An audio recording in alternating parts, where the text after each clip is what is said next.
L'indépendance, ça commence par compter sur ses propres cieux, à travailler pour satisfaire ses propres besoins, à ne dépendre de personne si ce n'est d'Allah subhanahu wa ta'ala. Première astuce, l'indépendance. Je suis en train d'expliquer l'exigence. Dans l'exigence, il y a l'indépendance. Après l'indépendance, c'est la liberté. Quand je suis indépendant, je suis libre. Qui paye ton café te commande. Qui paye ton café?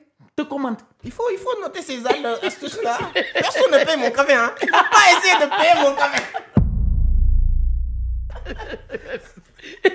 Et troisième astuce, la discrétion. Ouais. Quand tu n'entends pas, tu n'enregistres pas. Quand tu ne vois pas, tu ne filmes pas. Quand tu n'entends pas, tu n'enregistreras pas.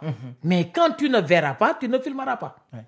La discrétion, c'est la valeur des grands hommes. Ils ont toujours été des hommes de la retenue, des hommes de la discrétion, de la haute discrétion. C'est très important. C'est très important. Avec Henry Ford, les gens disaient que tu ne parles pas trop. Il dit que les gens qui font, ils n'ont pas le temps de parler. Exactement. Quand tu parles trop parce que tu n'as rien à faire. Mais quand tu as beaucoup de choses à faire, tu laisses les gens qui n'ont rien à faire parler. C'est très important. Et vous avez dit quelque chose que j'adore tout à l'heure. Vous avez dit la créativité. Moi, j'adore ça parce que moi, souvent les gens me disent, je suis très spirituel. C'est un peu différent avec voilà, être religieux. On dit que Dieu a créé l'homme, l'âme de l'homme à son image. Et le plus grand créateur, c'est Dieu. Parce que le plus grand créateur que tu vas me dire est créé par Dieu. Oui. Donc, pour faire preuve de cette image de Dieu qui est en nous, la seule chose qu'on peut faire, c'est de faire preuve de créativité.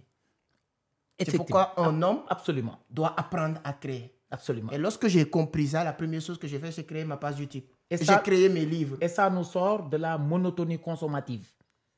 Quand tu crées, tu diversifies. Je dis, mes amis, je leur dis que quand tu es toujours consommateur, moi, je divise le mot en deux. Oui. Tu es con. Tu es con. Oui. Sommateur. Sommateur, ok. C'est-à-dire que un vrai consommateur, il n'est pas uniquement consommateur, mais il est con d'abord. Quand on appelle quelqu'un, on lui dit que lui, il est tellement con. C'est-à-dire que je dis qu'un vrai consommateur, il est con d'abord avant d'être consommateur. Le mot est divisé en deux. Okay. Donc, quelqu'un pour réussir, il faut entrer dans la créativité, dans la productivité, pour réussir. Et les gens qui passent tout leur temps à faire que consommer, ça va être très difficile de réussir parce que le monde, 5% de la population mondiale qui détient l'économie mondiale, ce sont tous des producteurs et des créateurs. Dans l'entrepreneuriat, il faut le culte de l'innovation et la culture de la qualité. Je vais vous donner l'exemple de Samsung. Samsung est créé en 1938 par un vieux sud-coréen qui s'appelle M. Chung Byung Lee. En 1938. C'est notre meilleure émission. Monsieur Chung Byung Lee. Et il a créé, ça ne vendait que du riz et du sucre. Un jour, du riz et du sucre. Le Samsung qui vend les téléphones aujourd'hui. Le Samsung là qui est devenu FMN, firme multinationale, dans tous les domaines. C'est créé en 1938. Et ça ne vendait que du riz. Ça ne vendait que du riz et du sucre. Et imaginez-vous un jour, le gars, il a confectionné 150 000 nouveaux modèles destinés à l'embarquement, à l'exportation. Un de ses amis vint dans l'entreprise, il lui offrit un modèle. Le gars, il rentre à la maison, il découvre une toute petite défaillance technologique. Il revient avec le téléphone voir M. Chung Byung Lee, qui dit, les téléphones qui sont au port, ramenez-les-moi, les 150 000 nouveaux modèles. On alla les rapatrier. Il convoqua tous les ouvriers, toutes les ressources humaines. Il leur dit, il brûla les 150 000 nouveaux modèles devant eux. Les gens pleuraient parce que c'est des centaines et des centaines d'heures qui sont parties ainsi en fumée. Il leur dit, rentrez dans vos bureaux et faites-moi de la qualité. C'est la raison pour laquelle le Samsung Dios, ça tombe du premier étage. Assure-toi qu'aucune pièce ne manque. Tu rassembles, tu appuies sur on et ça redémarre. L'exigence. L'exigence. Revient encore. Exactement. Donc, et l'autre chose, c'est quoi? L'innovation. La créativité dont vous parlez tout à l'heure. Samsung, le PDG de Samsung, M. Chung Byung Lee, a appelé tous ses employés devant lui. Il leur insuffla ainsi un électrochoc en leur disant, changez-moi tout, sauf votre femme et vos enfants. Lorsque j'entreprends, je dois créer de nouveaux modèles, créer des choses intéressantes, sortir de l'ordinaire, sortir des chantiers battus, être original. Et c'est ça qui va faire que les gens continueront à s'intéresser à ce que vous faites. Mes chers amis, Changez tout, hein, sur vos enfants, vos femmes et vos enfants. Je pense qu'aujourd'hui, là, même nos techniciens doivent payer, hein, parce qu'ils sont en train de faire une formation. Et j'espère qu'ils sont en boulot, parce qu'il y a beaucoup de sous-titrage de temps en temps qu'il faut rajouter, mes amis. Hein, il ne faut pas jouer avec les Ivoiriens. Hein. Je ne sais pas si vous connaissez les Ivoiriens. C'est vrai, c'est vrai. En tout cas, c'est très bien. On va partir sur les D. Sur les D, le 4D. 4D. Mon entreprise, mon aventure entrepreneuriale, je dois la désirer. Première D. Premier D, le désir de le faire. Le désir. C'est-à-dire, vous qui êtes passionné d'audiovisuel, ben, au début, ce n'était pas donné. Vous avez dû vraiment rencontrer des épreuves des plus périlleuses. Mais à chaque fois que vous avez été là, vous avez tenu bon. Le désir de le faire. Tant que je n'y arrive pas, je n'abandonnerai pas. Je n'abdique pas, je ne démissionne pas, je ne baisse pas les bras. Je m'accroche à ce que je veux et je porte des œillères. Un entrepreneur, il doit porter des œillères. Il doit éviter d'être distrait à droite ou d'être distrait à gauche. Il fonce vers l'objectif. C'est ça qu'on appelle le désir de le faire. Le désir de le faire. Aujourd'hui, avec tous les outils de distraction qui sont à notre disposition, ces petits outils-là, moi, personnellement, ça me rapporte pas mal quand même. Oui. Voilà. Oui. Mais il y a beaucoup de personnes, y compris moi, c'est des outils de distraction. Chaque instant, chaque minute, il y a des sources inutiles. Si vous rentrez sur TikTok, tu peux passer de 8h à 20h sans rien faire. Sans t'en rendre compte d'ailleurs. Donc, le désir, s'il vous plaît. Le désir de désirez ce que vous avez envie de faire. Désirez ce que vous avez envie de faire. Je vous avais entendu une fois que tu dis qu'il y a une grande différence entre désir et plaisir. Merci beaucoup. Le plaisir, si je n'y arrive pas, il n'y a pas mort d'homme. Voilà. Je le fais, si c'est bon. Je me plais de descendre et d'acheter un hamburger. Je descends, je trouve le restaurant fermé, je ne meurs pas. Mais je renonce à demain. Je vais chez moi, je fais de la bouillie de riz ou de la bouillie de mil. Mais quand je désire une aventure entrepreneuriale, ça va, je ne me fatigue pas. Parce qu'il y a la passion qui est le moteur de l'ambition. Une ambition sans passion n'éclorera pas. Parce que c'est la passion qui est cette énergie supplémentaire qui nous permet de continuer à encore avancer lorsque l'horizon s'assombrit. Lorsque les choses deviennent très difficiles, il n'y a que la passion qui permet à l'ambition de continuer à avancer. Mes chers amis, le désir. Le désir de le faire. Donc moi, j'ai noté. Deuxième D, la décision de passer à l'action. La décision de passer à l'action. En wolof, ken du jëf ba raw la nga fas yéene di wax ba dab ko. Ken du jëf ba raw la ngay wax ba dab ko. Quelqu'un ne te devancera pas de par la pertinence et la grandeur de ses actes et que tu veuilles le rattraper par de simples paroles vaines et déconstructives. Jamais. Jamais de la vie. Vous êtes devant moi grâce à vos actes pertinents. Moi, je suis là en train de vouloir parler pour vous rattraper. Je ne verrai même pas votre ombre. L'action. Le troisième D, la détermination. Qu'il pleuve, qu'il neige, qu'il fasse beau ou non, je m'accroche à ce que je veux. Je n'abdique pas, je ne démissionne pas, je ne renonce pas, je ne me décourage pas. La détermination. La détermination. Le quatrième D, il a construit les pays asiatiques, c'est la discipline. Avant de venir sur la discipline, la détermination, j'adore. C'est un grand mot. Martin Luther King disait, si tu ne peux plus voler, courir. Si tu ne peux plus courir, marche. Si tu ne peux plus marcher, rampe. Mais quoi qu'il arrive, tu dois continuer à avancer. C'est la détermination. Merci beaucoup. Quel bel adage. Martin Luther King Jr. Et à la fin de l'émission, vous me dicterez ça. Non problème. J'adore voilà, Martin Luther King. Donc, discipline. La discipline. Elle a construit les pays asiatiques. Allez-y en Chine. Vous n'entendrez jamais un téléphone portable sonner en public. En Chine. C'est un ami qui est allé en Chine en stage, qui est revenu 6 mois après. Je lui ai dit, boy, raconte-moi comment ils ont fait pour se développer. Il m'a dit, cher ami, en Chine, tu n'entendras aucun téléphone portable sonner en public par peur de déranger autrui. Donc, moi, quand nous faisons ça, nous n'avons pas bi, nous faisons perturber, nous faisons déranger. C'est paradoxe. Toujours le paradoxe sénégalais. La discipline. Il me dit, en Chine, tu montes dans les bus en faisant la pointe. Le receveur, ce n'est pas un commerçant. Ce n'est pas à lui de vous rendre la monnaie. Hein? Ici, on est obligé de mettre des affiches pour dire ne présentez pas des billets de 2000, ne présentez pas des billets de 5000. la discipline. En Chine, à 17h, tout le monde pratique un sport de son choix. Pourquoi? Des ressources humaines de qualité, en quantité, mais en excellente santé. Et le sport, ça donne la santé. Tu vois, cette discipline collective, cette discipline sociale. Parce que Zig Ziglar a dit, c'est votre attitude, plus que votre aptitude, qui détermine votre altitude. Zig Ziglar. Zig Ziglar. Rendez-vous au sommet. Son fameux livre. Rendez-vous au sommet. Tu as vu, c'est la discipline qui développe les pays. Et comme je l'ai dit, sans discipline, il n'y a que de l'errance. Sans discipline, il n'y a que le fait de tourner autour du pot. C'est la discipline le premier intrant. Chers amis et frères, monsieur Seck, imaginez-vous, regardez, le développement d'un pays, ce n'est pas une question de l'étendue du pays. Ce n'est pas une question de ressources naturelles. Ce n'est pas une question d'âge. Dites-moi pourquoi, s'il vous plaît, cher ami. Pourquoi? Regardez des pays comme l'Inde et la Corée. Ils ont plus de 1000 ans. Et jusqu'à présent, ils frappent à la porte de l'émergence. Au moment où des pays comme la Suisse sont de jeunes États émergents qui ont parvenu à se développer. Qui sont parvenus à se développer. Moi, j'étais à Dubaï, un pays de moins de 1 million de personnes, Merci. mais de 1 million d'habitants. Merci. Le pays n'a rien à part le pétrole. Rien. On les appelle les pétrodollars.